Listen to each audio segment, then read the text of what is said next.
Mga kwento ni Felmo.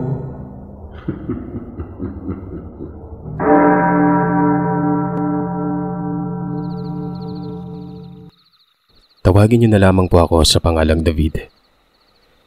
Kasalukuyan ako ngayong nasa Manila. Katulad ng iba, ako ay napasulat. Gawa ng nais ko ding maibahagi ang kwentong ito. Lahat ng mababanggit ko na pangalan dito ay ginamit ko lang gawa ng, alam niyo na, katulad ko ay may reputasyon din sila. Disclaimer lamang po, napakaselan ng kwentong ito. Tubong Negros ako at kasalukuyan noong nag-aaral sa Silliman University sa kursong nursing. Napakahilig ko noong makipagkaibigan. Naman ako ito sa tatay ko na barkadista. Pero mga piling barkada lang. Yung tipong walang impluwensya ng bisyo maliban na lang sa pag-iinom ng alak. At syempre, chicks. Sa natatandaan ko noon, nasa second year college ako, nung unang mga taon ng dekada 90. Malakas ang trip ng mga kaibigan ko, lalo na yung taga-Bayawan na si Philip. Tumatambay kasi kami noon sa may barke kung saan ang daming mga pusa. Hinuhuli niya yung pusa tapos nilalagyan ng tali ang buntot at may nakasabit na lata ng sardinas noon. Siyempre, magkabaliw-baliw sa kakatakbo ang pusa. Mantakin yung may nakabuntot na kalansing ng lata. Nasa 5 kami noon. Pare-pareha lamang napilyo. Pero sa likod ng lahat ng ito, masisipag naman kami mag-aral. Siguro ang naiiba lamang ng ugali ay si Melissa. Ito yung taga-Dapitan. Nakadorm ito sa Carson Hall noon tapos lumipat at lumabas ng campus. Oh, Sir Seth. May kaibigan kaming babae, pero astang lalaki. Maganda itong si Melissa. Minsan pa nga'y napagkakatuwa namin ito. Nakesyo kung naging tuwid pa, lahat kaming barkada, magkakagusto sa kanya. Napakaliit na mukha na bagay sa hubog ng kanyang katawan. Ito din ang kadalasang nagiging sanhi kung bakit kami kung saan-saan na lamang nakakarating nun. Kumbaga, mahilig gumala. Mayaman naman kasi itong si Melissa. Isang bakasyon nun, bigla itong nag-aya na sumama daw kami sa kanila, sa may Dapitan. Birthday umano ng kapatid niya tapos may iba pang okasyong kasunod noon gaya ng piyesta. Bali hindi naman talaga isang beses niyang sinabi sa amin to. Marami na at talagang pinipilit niya kami noon. Kami naman, hindi matanggihan si Melissa gawa ng huling taon niya na umano doon sa Dumaguete. Lilipat na kasi ito ng Davao at doon na mag-aaral. Kumbaga, kasama na sa despedida yung pag-aya niya sa amin. Bagamat sumang-ayon kami pero nagdadalawang isip ako noon dahil sobrang layo talaga ng Dapitan. Baka hindi ako payagan ng mga magulang ko. Pinag-isipan ko talaga itong maigi. Pwede pa namang tumanggi tsaka isa pa. Wala akong pera. Nasa Silliman ako nag-aaral pero hindi ako mayaman. Ang sumusuporta lamang sa akin noon ay yung ate ko na nasa abroad. Sapat lamang yung para maging allowance ko at iba pang kinakailangan sa pag-aaral. Hanggang sa napabisita itong si Andres sa boarding house namin. Naroroon kasi ako nangungupahan noon sa may Daro Highway malapit na sa Provincial Hospital. Ayon kay Andres, sasama daw siya. Sasama kasi si Philip at Romy. Tanong ko naman kung nakapagpaalam na ba sila sa kanilang mga magulang. Pero ayon kay Andres, kapag magpapaalam o mano ay tiyak hindi papayagan. Ito din ang payo ni Melissa. Huwag na lang magpapaalam. Tutal, bakasyon naman. E sino bang magulang na papayag na gumala sa ganong kalayong lugar, di ba? Dagdag pa ni Andres, wala umanong problema gawa ng sasagutin ni Romy ang ilan sa mga gagastusin namin, lalong-lalo na yung pamasahe. Eto kasing si Romy, talaga mayaman ito. Parang sila lang ni Melissa. Gawa ng sila naman ang may mga bala palagi pag gumagala kami. Napaisip ako noon na mahaba naman ang bakasyon. Paparating kasi ang Pasko noon. Pwede ako magpaalam sa mga magulang ko. Pero sasabihin ko na sa kaklase ko lang na malapit sa amin. Ayun na nga, nakapagsinungaling talaga ako.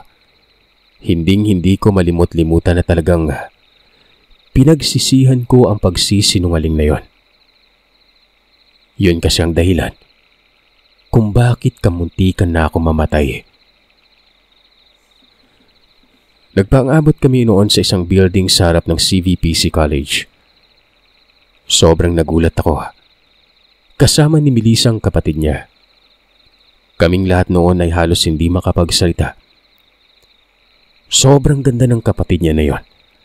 Aakalain mong mistisa. Magkakahawig sila ng konti ni Melissa pero may saktong tindig ang kapatid niya na ito. Ito pala yung magbe-birthday noon. Tapos napadako sa Dumaguete kasi nga gusto ding makagala nito. Para bang ginanahan ako noon. I mean, kami naman sigurong lahat. Mababakas sa mga kasama ko na ginanahan din. Madaling araw yun at lahat kami ay may mga bag na dala na parang lalayas. Habang naglalakad nga kami noon patungo sa pantalan, wala kaming kibuan na para bang labag sa loob namin ang pagsama kay Melissa. Pero ang totoo, nahihiya lang kami sa kapatid nito. Malapit lang naman ang pantalan mula sa eskwelahan. Sakto talaga ng pagdating namin dahil ilang saglit lang ay lalarga na ang barkong sasakyan namin noon.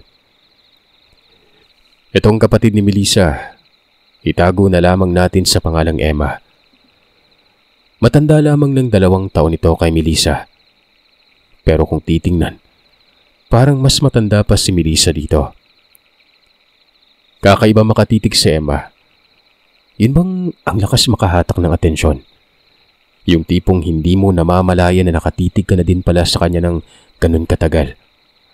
Yung, ano ba tawag dito? Hypnotismo. Parang ganun. Nagkasikuhan kami noon habang si Melissa naman ay tawa ng tawa. Ang sabi nito, nagulat daw ba kami sa kapatid niya? Nang makarating kami sa dapitan ay hapon na.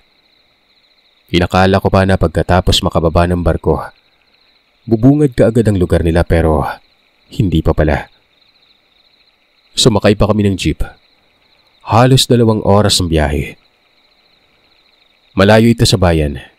Liblib ito at iilan lamang ang mabahay noon. Yung sinakyan pa namin, jeep na ginagamit sa tabo. Pinili kasi ni Melissa na sumakay kami doon para maranasan daw namin kahit papano ang hirap ng daan sa kanila. Mayaman itong si Melissa. May larawan pa nga siya na may kotse sila pero yun pa talagang sinakyan namin.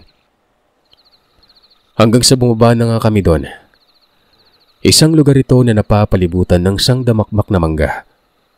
May matatayog, may mabababa at may abot kamay lang. Ang ilan dito ay may mga papel na para bang may bunga na ang mga yon. Nakikita ko ng bahay nila. Malaki. Tapos 2 palapag. Pero nakakapangilabot tingnan. Para bang yung nakikita ko sa lumang pelikula noon na pinamamahayan ng mga elemento. Pero maganda yung paligid. Sobrang linis at may ilang mga tao kami doong nakakasalubong. Bumabati ito sa amin ng mama at sir. Narinig ko pa na parang amo itong si Melissa kasi nga nagdikta yun ng maghanda daw ng ilang mga mangga para sa mga bisita noon. Hindi naman may pagkakaila na mayaman talaga ito. Hindi na rin bago sa akin ang mga ganito kasi nga sosyalista talaga kadalasang nag-aaral sa may siliman. Iilan lamang siguro noon ang nasa mababang estado na kagaya ko na nakikibagay lamang sa kanila pero kahit papano wala naman silang pinagkaibang makitungo sa mga karaniwang estudyante. Naglululundag noon si Andres. Paano ba naman kasi? Nakakita ito ng mga lansones at rambutan. Paborito niya raw kasi yung mga yon. Kung maaari umano ay pwede ba siya manguha? Ayon naman kay Melissa, kahit isang sako pa ay walang problema. Basta wag lang umanong ibenta. Doon ko nalaman na yung tatay ni Melissa ay paralisado. Naka-wheelchair yon. Habang nanay naman ito, maganda pero kung kumilos ay para bang napakapangit ng ugali. Pero nung bumungad na kami, galante pala. Sobrang bait. Wika pa nito, feel at home daw. Marami namang silid at pwedeng kahit saan kami matulog. Yung bahay pala na yon, hindi yun ang mismong tirahan nila. Bali hasyenda yun. Tapos sa likod nito ay mga halos kalahating ektarya ang layo. May isa pang bahay na tingin ko ay kakagawa lang. Moderno at sobrang ganda nito. At yun umano ang tirahan nila Melissa. Kami umano noon ay pupuslit muna sa asyenda para kahit papano hindi mailang at magiging malaya sa kung anong gagawin. Pangiti-ngiti pa si Melissa na parabang feel nito na nagugustuhan namin ang lumang bahay. Pagkapasok ko sa loob, parabang nabahag ang pagkalalaki ko. Maganda ang loob ng asyenda. Sobrang lawak ng sala. Ang lalaki ng mga haligi tapos may mga iba't ibang mga dekorasyon mula sa hubog ng dingding, pasilyo at kisame na parang lumang kapilya nun. Ganun pa man, nakakapanindig balahibo sa loob. Sabi pa nga ni Romy nun, "Melissa, parang may ungo dito ah. Nakakatakot." Ang ungo po sa amin, Sir Seth, elemento. Pwedeng aswang, pwedeng lamang lupa. Pinabulaanan naman ito ni Melissa. Mayaman naman o sa kasaysayan ng bahay na yon. Kung aakyat daw kami sa itaas ay makikita namin doon ang mga larawan ng kanilang angkan. May napakalaking hagdan doon.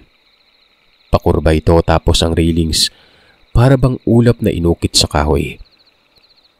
Pagkaakyat ko sa itaas nun, Sus Mariosep, kung gaano ka nakakakilabot ng sala, mas nakakakilabot ang itaas.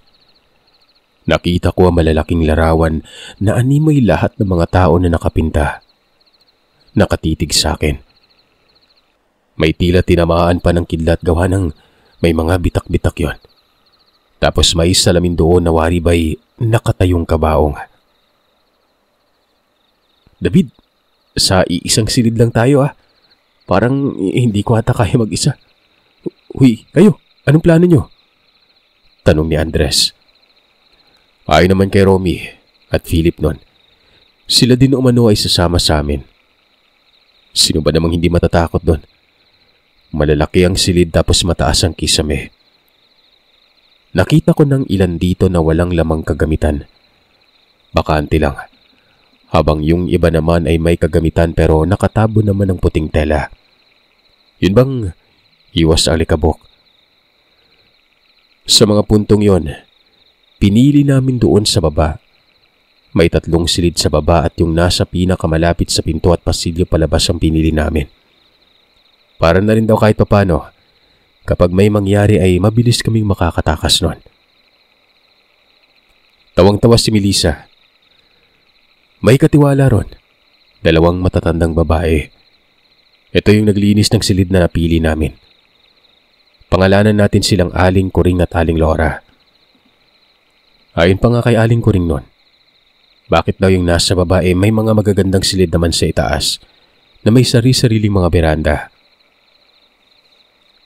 Walang nagsalita sa amin. Hindi namin sinabi na natatakot kami. Hanggang sa nalaman namin noon ng isa pala sa mga silid sa itaas ay silid ng kapatid ni Melissa. Habang abala kami sa mga kagamitan, napansin namin na napadaan si Emma at patungo ito sa taas ng bahay. Saglit pa yung lumingon sa amin tapos ngumiti. Sinundan ko ng tingin at dire-diretso lamang ito. At nang makarating sa taas ay bigla na naman itong huminto at lumingon sa akin, Sir Seth, na siya namang labis kong ikinagulat nun. Para bang alam nito na nakatitig ako sa kanya. Ibang-ibang aura niya. Hindi yung dumaan na nakangiti kanina. Medyo nakasimangot ang mukha na para bang galit nun. Hindi ko naman pinagtuunan ng pansin yon. Kinagabihan, doon kami kumain sa mismong bahay nila. Doon ay medyo magaan ang pakiramdam ko, hindi nakakatakot. Bukod sa kapatid ni Melissa na si Emma, may isa pa silang kapatid noon at ito ang panganay. Maganda din, pero napakatahimik. Hindi siya yung tipong mahilig mamansin. Nakayuko lamang ito, panay titig ito kay Emma na animoy nababahala. Habang sa Emma naman, hindi nakisabay ng kain.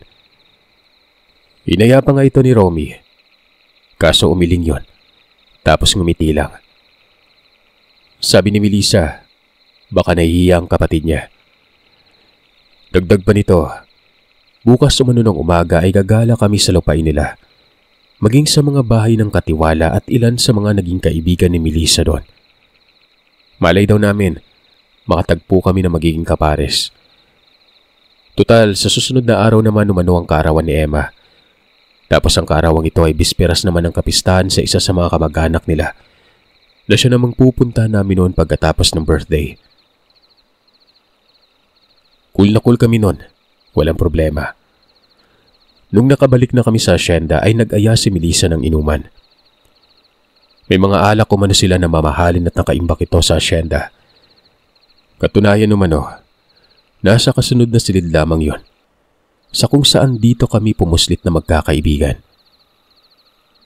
Walang pag-aalinlangang sumang-ayon kaming lahat. Malalakas talaga kaming uminom, pero ni isa sa amin ay hindi naninigarilyo. Ayun, nagkainuman na nga. Dito na aandar ang mga makukulit kong kaibigan. Kaliwat ka ng kwento ng katatawanan. Hanggang sa napadako na sa katatakutan na siya namang nag-meet siya noon para matamnan ng nerbiyos ang bawat isa sa amin.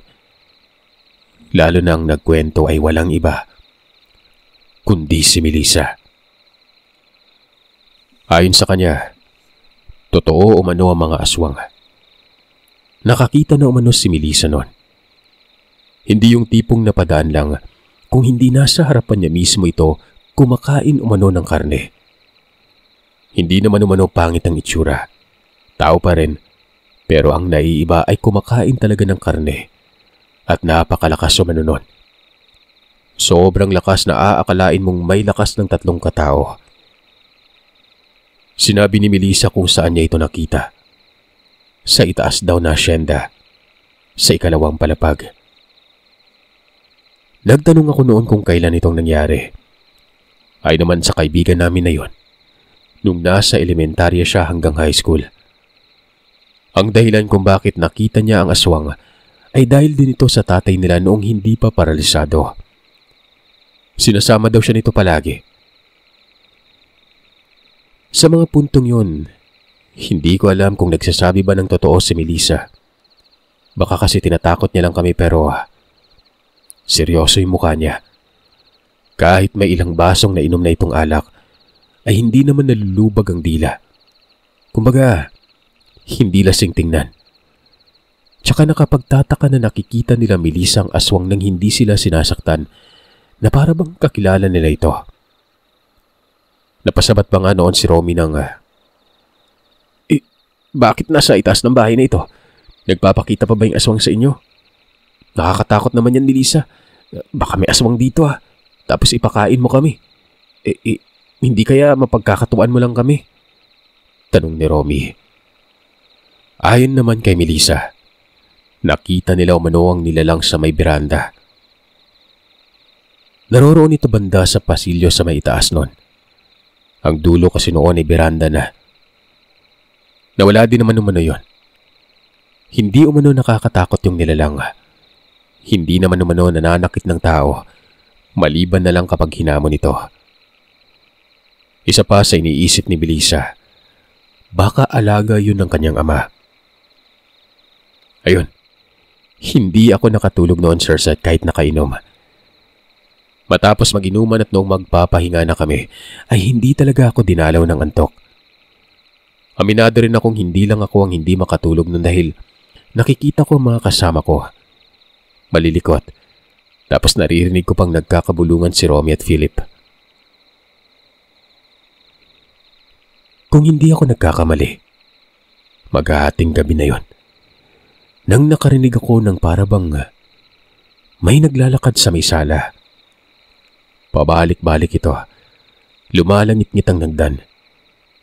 Siniko ko noon si Andres at sinabi kong, naririnig mo ba yun, Andres?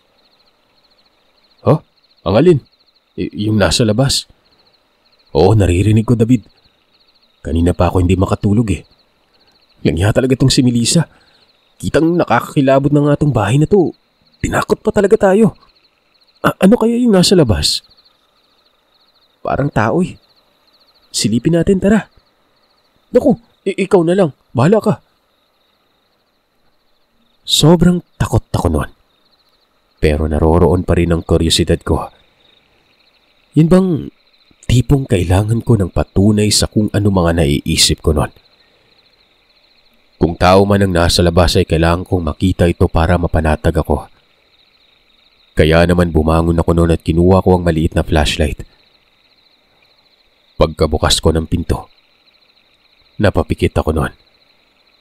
Lumangit-ngit ito ng ingay.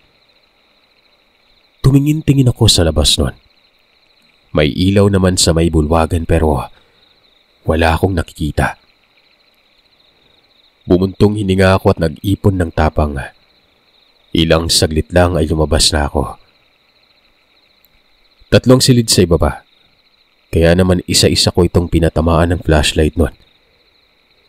Nakabukas ang pinto noon ng 2. Napakadilim ng loob ng bawat silid. Nakakapangilabot.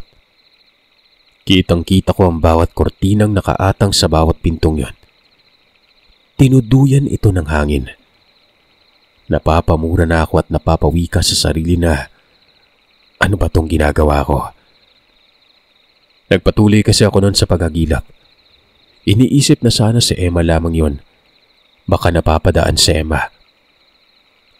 Nalibot ko ang buong baba pero wala talagang tao. Ayoko namang sipatin ng ibang silid doon. Paano na lang kaya kung may nakabungad, di ba? Yun bang bubulagain ka na lang? Namumutawi sa isip ko talagang katatakutan nun.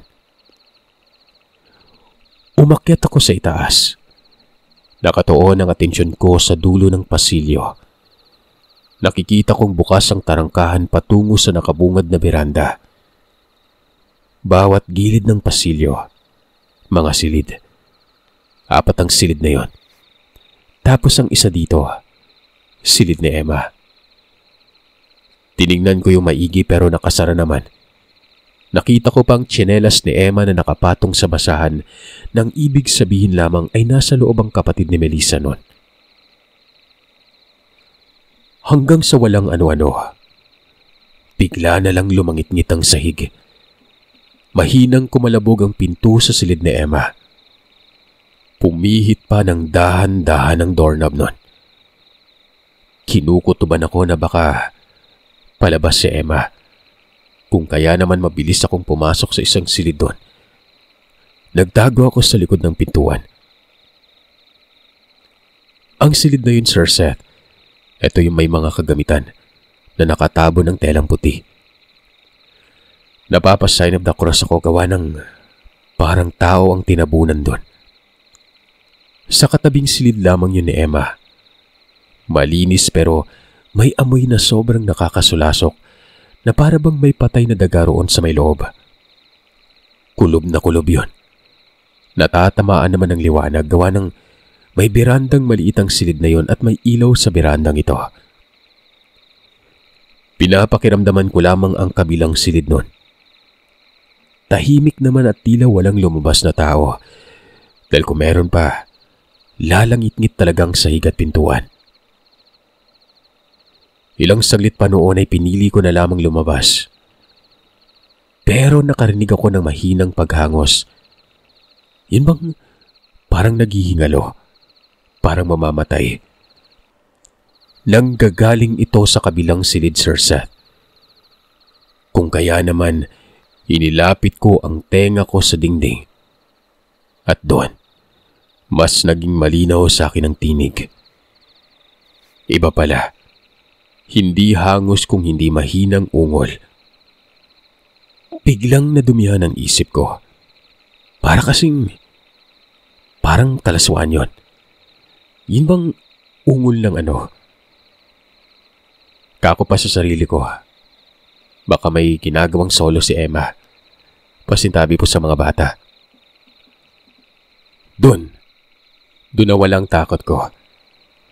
Parang gusto ko manilip, Sir Seth. Hindi naman siguro ipagkakaila ito gawa ng bata pa ako noon eh. Lalaki pa. Pasipat-sipat ako noon sa kung may butas ba. Napatingala at ginala ko talagang paningin ko sa kabuuan ng dingding na yon. Hanggang sa makahanap ako ng siwang. Sa may kisame ito banda. Nakita ko pa nga ang konting liwanag doon na alam kong galing sa kabilang silid. Napakarumi na ng isip ko noon para akong gagamba na gumapang paakyat sa malaking aparador. Iniiwasan ko noong makalika ng ingay. Napapapikit nga ako noon kapag ang natatapakan ko ay biglang lumalangit-ngit. Nung nasa butas na ako, doon ko na sinilip ang kabila. Doon ay nakita ko si Emma. Tama ako. Hubot-hubad ito. Malinaw pa sa sikat ng buwan nang nakikita ko noon. Nakaupo ito sa may sahig. May hawak itong tela na para bang basang tela yon at may pinapahid sa buo niyang katawan. Wow, sabi ko na nga ba eh. Pika ko sa sarili ko. Diretso at yung bawat detalye ng katawan, nakuha talaga ng malinaw kong mga mata. Para akong nakakita ng diamante nun. Umahalab na ako nun, na para bang gusto kong mandukot ng kung ano. Nang walang ano-ano, nakarinig ako ng may naglalakad sa may pasilyo. Para bang ibang tao yon. Nakita kong tumayo si Emma. Nagtapis ito at binuksan ang pinto. Doon ay nakita ko yung katiwalang matanda na si Aling Kuring. May inabot ito kay Emma at kung hindi ako nagkakamali, malaking plato yun na may kung anong laman na nakatakip lang din ng plato. Narinig kong nagpasalamat si Emma. Umalis ang katiwala. Naisip kong baka pagkain yun. Matapos isarang pintuan ay nakita ko ang kagalakan sa mukha ni Emma. Para bang tuwang-tuwa ito. Dali-daling umupo yun sa isang muebles na may maliit na lamesa. Inilapag yung plato doon at tinalis ni Emma ang takip. Ang laman nun, parang itim na karne.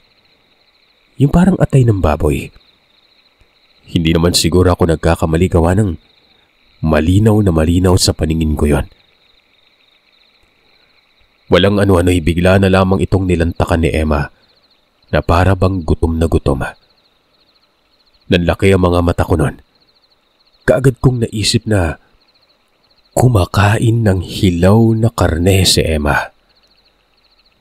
Anong klaseng tao siya? Nawala yung pagkaano ko nun. Bumalik ang pagkatakot ko. Lalo na nang iangat ni Emma ang mukha nito. Nakakatakot. Nanlilisik ang mga mata niya. Kitang-kita ko ang pagngasab niya sa karne at tumitilagsik pa ang katas nun. Dahan-dahan akong bumaba nun. Ingat na ingat ako at nang makarating sa may hagdan, nagkumahog ako sa pagtakbo patungo sa may silid. Napapitlag pa si Andres nang tumabi ako sa kanya. Nagtanong ito kung saan ako galing. Sabi ko naman, sa itaas. Mahina kong ipinaalam sa kanya ang mga nakita ko at wala akong pagdadalawang isip na sinabing aswang si Emma.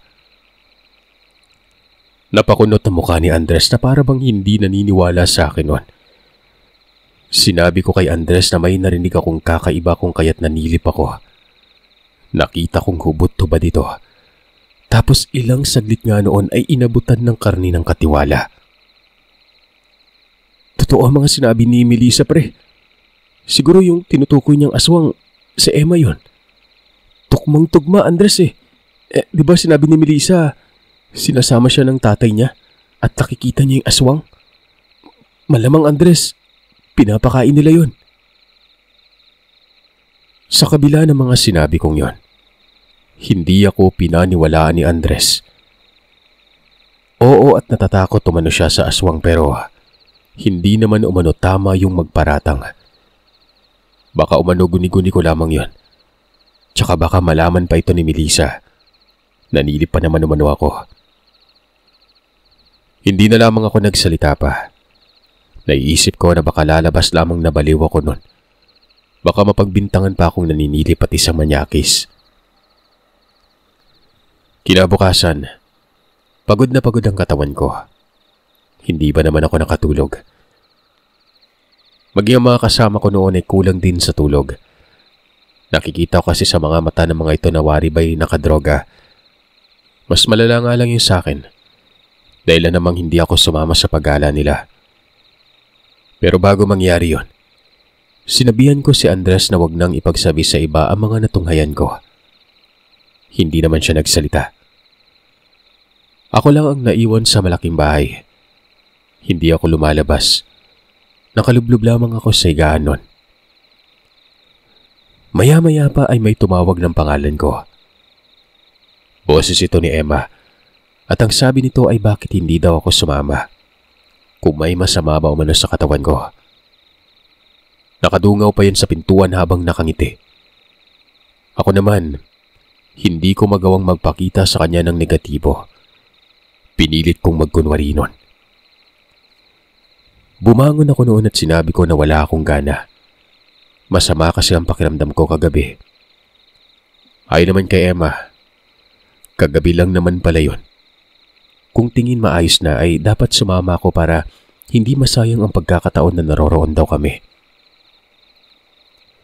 Pumasok sa silid si Emma. Hinila yung kamay ko. Parang nanlamig na lamang ako bigla nun. Sabi niya, susunod daw kami sa kung saan nagtungo ang mga kaibigan ko. Wala akong nagawa noon kung hindi ang magpaanod na lamang sa kanyang paghila. Hanggang sa makalabas kami ng bahay at doon ay tuloy-tuloy na ang paglalakad ko. Nakahawak pa rin si Emma sa akin tapos panay sipat sa mukha ko noon na para bang naninibago ako sa kanya. Nanibago naman talaga ako dahil nga hindi naman kami magkakilala ng lubos ni Emma. Pero yung mga sandaling yon, iba ang aura na nararamdaman ko sa kanya. Nawala yung pagkatakot ko. Lalo na't may ngiti pa itong napakabagay sa muka at titig na nakakapanglambot ng tuhod. Nakasayang manipis si Emma. Bakat yung katawan niya. Napakaganda ng hubog nito. Sa kabila ng mapang-akit niyang mukha, Sir Seth, paulit-ulit na pumapasok sa isip ko ang mga kaganapan kagabi. Mga katanungan na siyang wala naman akong maisasagot nun. Hindi ko alam kung anong lugar na yung pinuntahan namin. Basta malayo na yon. Hindi na daw yun sakop ng lupain nila. Ibang hasyenda naman ang nagmamay-ari. Hindi ako nagsasalita. Nakikita kong para bang inaantay ako ni Emma na magbukas ng usapan hanggang sa... Nasa kabilang baryo ata. Teka, para na rin masubaybayan mo kung saan sila pumasyal. Idadaan kita doon. Sabi nito. Nagtungo kami sa isang ilog nun. Ang ganda ng tanawin. May iilang mga bahay tapos ang sabi ni Emma, bahay daw ito ng mga kamag-anak ng katiwala nila. Tinuro pa ni Emma ang bahay nila Aling Kuring. Nasa ibabaw yun ng burol. Sumunod lamang ako noon sa kanya hanggang sa mapadako kami sa isang bahagi ng ilog na walang bahay. Napakatago nun. Napapalibutan ito ng iba't ibang mga puno. May patagan sa gilid ng ilog na may mababang damo na parabang tambayan kasi nga may bakas ba ng siga akong nakita nun. Ayon kay Emma, pumuslit daw ng sandali ang mga kaibigan ko ron. Umupo si Emma sa may damuhan. Naging tahimik ito at nakatingin sa lagaslas ng tubig. Ako naman, inaantay ang mga sandaling umalis na kami. Kinakabahan ako noon. Baka kasi may kung anong gawin ito sa akin, lalo pat kami lamang namang dalawa ron. Hanggang sa tumitig siya sa akin. na siya namang nagpagimbal sa akin noon. Ito yung reaksyon na mukha niya kagabi habang nilalantakan ng laman. Napakatagal ng titig na yon na para bang gusto kong sabihing aalis na ako. Walang ano-ano'y tinanong ako ni Emma kung naniniwala daw ba ako sa aswang. Hindi ko alam ang isasagot ko. Nakatitig lamang ako sa kanya hanggang sa tumayo siya at muling nagsalita nun. Inulit niya ang kaparehang tanong pero habang nangyayari yon ay hinahawakan niya ang kamay ko. Yung tipong padakma na bagyang nagpagulat sa akin. Anong gagawin mo? Kakainin mo ba ako? Maawa ka sa akin. Diretsahan ko talagang sinabi yun sa kanya. Nagulat si Emma. Napatanong ito kung anong nangyayari sa akin nun. Tinatanong lang naman ako. Ayon sa kanya, huwag umano akong matakot. Inulit niyang tanong kung naniniwala ba ako sa aswang. Napalunok ako ng laway nun. Nakahinga ng magaan. Hilaw akong ngumiti at sinabing takot kasi ako sa aswang. At oo, naniniwala ako. Bigla niyang hinigpitan ang pagkakahawak sa kamay ko. At pabiglang sinabing, nakakita na daw ba ako ng aswang nun? Kailangan ko umano magsabi ng totoo. Kung nakakita na umano ako. Parang masusuka na ako nun sa tindi ng nerbiyos at pagkabigla. Pakiramdam ko talaga may gagawing hindi maganda si Emma. Lalo pat ang seryoso niya na magsalita nun. Pero pinilit ko maging kalmado. Bumuntong hininga ako at sinabing, hanggang naririnig ko lang. Hanggang dun lang, Emma. Nakakatakot ka naman makatitig. Walang ano-ano. Bigla akong tinanong ni Emma kung gusto ko daw umano bang makakita ng aswang nun. Dali-dali akong umiling. Sinabi kong aalis na ako. Halos mapaihi ako ng konti sa matinding pangingilabot. Paalis na sana ako nun. Pero biglang tumawa si Emma. Sabi niya, binibiro niya lang umano ako. Sinusubukan niya daw ang tapang ko sa mga ganon kaliblib na lugar. Kahit na alam ko ang pagkatao niya, pinaramdam ko pa rin na wala akong alam nun. Ang ganda mo, Emma. Pero ang lakas ng tama mo sa utak. Hindi ko alam na sobrang pilyo mo pala. Tara na, alis na tayo dito. Tumango naman si Emma at nauna itong naglakad sa akin. Nakita kong may dugo ito sa kanyang labi na parang nakagat niya. Ganun na lang ang panlalaki ng mga mata ko. Nang dilaan niyang dugo sa labi niya. Tapos tumitig ito sa akin na parabang natatakam. Kung hindi ako nagkakamali, hindi biro yung kanina.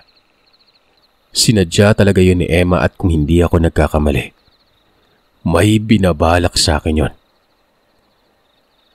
Imbis na sundan pa mga kaibigan ko, sinabihan ko si Emma noon na uuwi na ako. Na doon ko na lang aantay ng mga ito sa may asyenda. Pero sinabi niya sa akin na huwag umano. Magbigay umano ng respeto. Tutal ay naroroon na rin naman at ang sadya ay pamamasyal. Bakit hindi na lamang umano paunlakan yon? Yung titig niya sa akin ay sobrang nakakapangilabot. Para bang ayaw nitong tumanggi ako. May kinatatakutan ka ba, David? Tara, sumunod ka sa akin. Wala akong nagawa kung hindi ang sumunod na lamang. Pero sa mga puntong yon, mas naging mapagmatyag ako dahil hindi na talaga maganda ang nararamdaman ko nun. Sumusunod lamang ako sa kanya, pero hindi na ito yung tipong malapitan. May distansya na. Ano mang mangyari, may pagkakataon akong tumakbo. Nakakahiya namang magsisigaw doon kasi nga, maglilika lang yun ng iskandalo. Naniniwala akong walang ibang nakakaalam sa pagkatao ni Emma, maliban na lamang sa kanyang pamilya at mga katiwala. Kaya kung maglilika ako doon ng paratang, lalabas na ako'y nababaliw. Sa tinatahak naming landas, kalsada yon, tapos tumawid kami patungo sa isang iskinita. Ang bawat gilid nito ay mga puno ng saging. Napakahaba ng daanan na yon. Makahoy ang dulo. Hindi na rin nagsasalita si Emma. Diretso lamang siya ng lakad at hindi na din yung lumilingon sa akin. Hanggang sa makarating kami sa dulo nun. At dito ay bumungad sa akin ang sobrang sukal na lugar. Kung masukal kanina doon sa ilog, mas malala doon. Pabilis ng pabilis ang lakad ni Emma. Tapos ilang saglit lang, bigla itong nawala. Kaya naman hindi ko na mawari ang sarili ko noon. Doon ko napagtanto na kakatay na ako. Doon na ako tumakbo ng mabilis, Sir Seth. Pero hindi ako bumalik. Nagpatuloy ako sa pagtakbo doon sa direksyong yon. Tingin ako ng tingin sa paligid noon. Naririnig ko noon ang alingasngas na mga dahon ng saging na para bang may tumatakbo at tumahabol sa akin. Hanggang sa hindi ko na maatim noon, sumigaw na ako. Pagkasigaw ko ay bigla na lang may bumangga sa akin, dahilan namang nawalan ako ng balanse. Sa lakas ng pagkabangga na yon, napakalayo ng binagsakan ko. Pag-angat ko ng tingin, napamura ko, Sir Seth. Ang bumungad sa akin, walang iba kung hindi si Emma. Nakadipa ang mga kamay, nakatitig at nanlilisik ang mga mata. Tao lang, pero napakasama ng tingnan. Tumutulo pa ang laway nito na wari ba'y gutom na gutom nun. Hanggang sa nagsalita ito, at ang sabi nito, regalo daw ako ng kapatid niya. Kaarawan daw ni Emma ng araw na yon. Napaiyak ako, Sir Seth. Hindi ko lubos sa akalain na yon ang mangyari sa akin. Naiisip ko na ang pag-imbitang yon, hindi talaga paggala. Bagkos ay para patayin ang isa sa amin nun. Nagsisisigaw ako. Humihingi ako ng tulong at sinasabi kong paulit-ulit na inaaswang ako nun. Dinaganan ako ni Emma.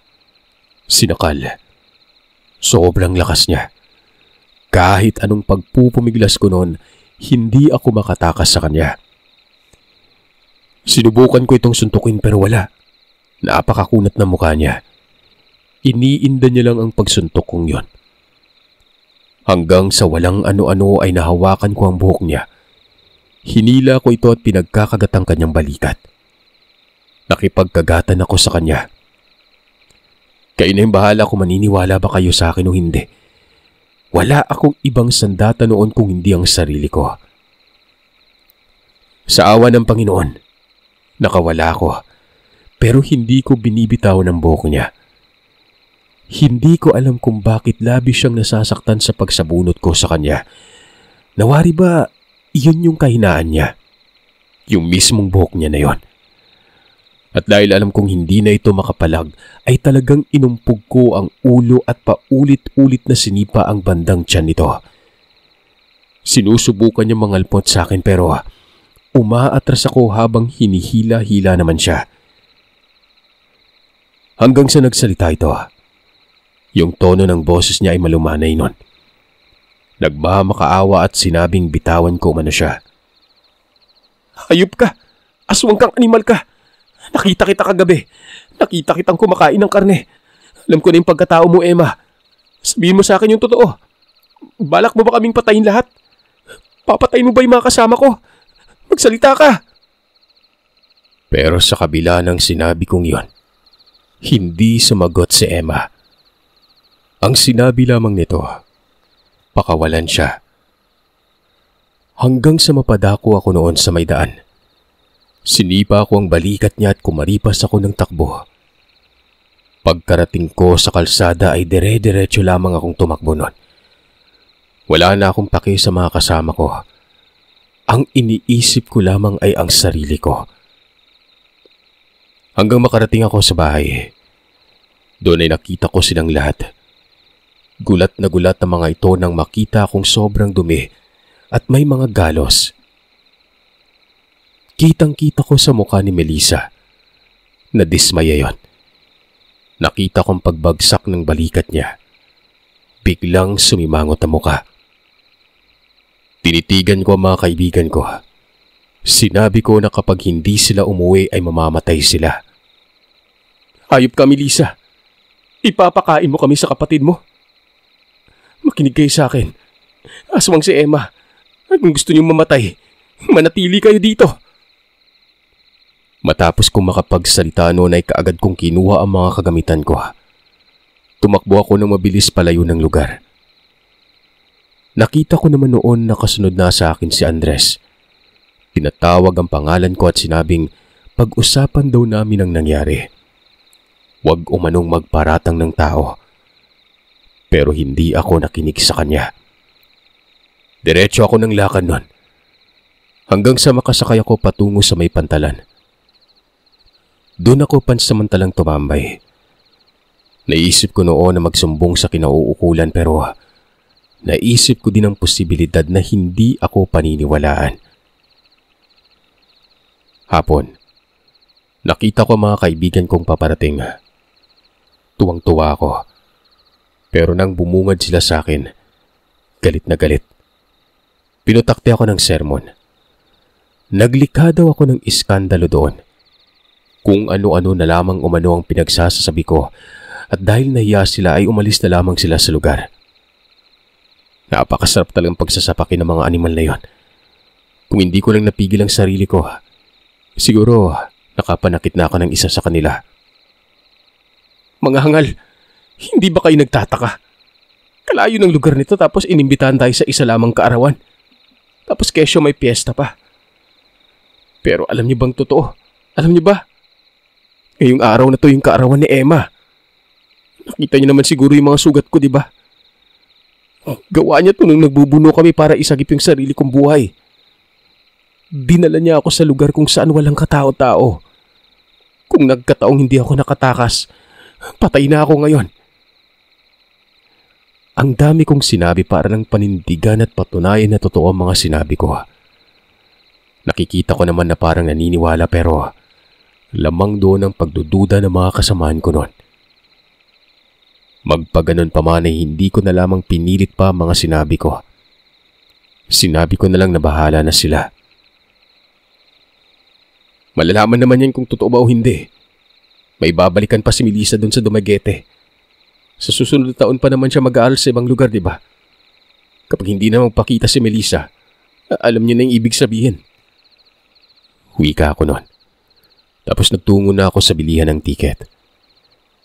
Ang problema, kinabukasan pang biyahe noon, kaya napatambay talaga kami sa may pantalan. Nababahala ako at baka sundan kami ng angkan nila. Kaya wala talaga akong tulog noon kahit kakarampot. Binaliwala ko na lamang ang mga pangungutya ng mga kaibigan ko. Nababaliw na raw ako. Hindi ko na sila pinapansin. Basta alam ko sa sarili ko na kung hindi dahil sa akin ay patay na sana sila. Parang lalabas lang na nawawala kami dapat. Lalo na yung mga kasama kong hindi nagpaalam sa mga magulang. Napag-isip-isip ko noon na parang pinagplanuhan talagang maigi ni Melissa yon. Siya din ang nagsabi na huwag magpaalam sila Romy noon. At siguro, kaya nasa Dumaguete din si Emma dahil naroroon lamang talaga ito at nag-aantay lamang ng hudyat ni Melissa. Hindi na nga nagpakita pa si Melissa. Yung palang pag-uwing yon, wala na palang balikan pa. Dala na nito lahat ng mga gamit. Napapailing na lamang ako noon, habang ang mga kaibigan ko ay tila ba naiintindihan na nila ako.